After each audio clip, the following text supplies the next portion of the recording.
Burada tükü var uşaqlar, o qalın böyle dərinin altında. Onu çıxardım. Dərinin altında deyil, engel.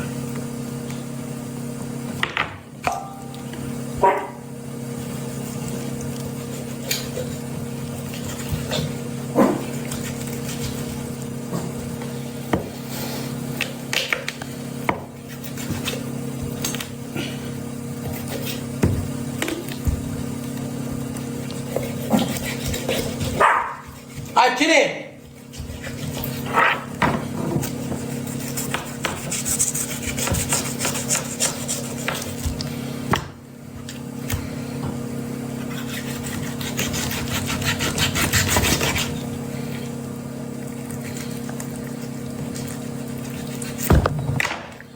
Ay Allah, elə bir hündüşka budur. Yağ değil. Parasını pişirip parasını saklayacağım. Kullanmak gibi bir hündüşka budur değil.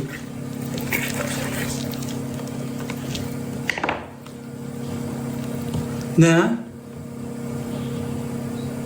Maşallah, köşeye saklamışam da lan. Köşeye saklamışam. Keyfim de bu gün deyəndə mən həmişə tüyüğüm, tüyüğüm düzəm ortana. Mən heç vaxt tüyüqdan düzədən hündüşkadan körlük çəkməmişəm. Saxlamışam, yemişəm əziyyətimdən. Buna bax, şirəli deyim, buna bax.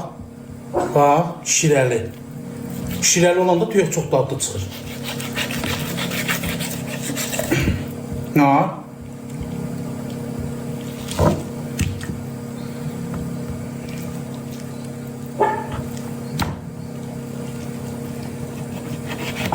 Bıçaqlarım həmişə olmur, bıçaqlarımdan narazıyam.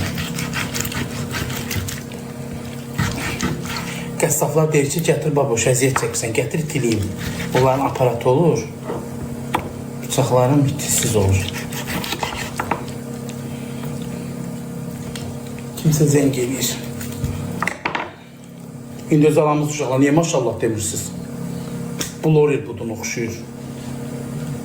Bəli. Salam baboş. Salam, salam. Ay baboş, sən qoyuq satırsan. Yox, xanım, mən satmıram. Hamısı yumurtamaq üçün deyil. Ac qalmışdı, beçələrim yekələnə qədər ona görə kəsdim. Yumurtayırlar.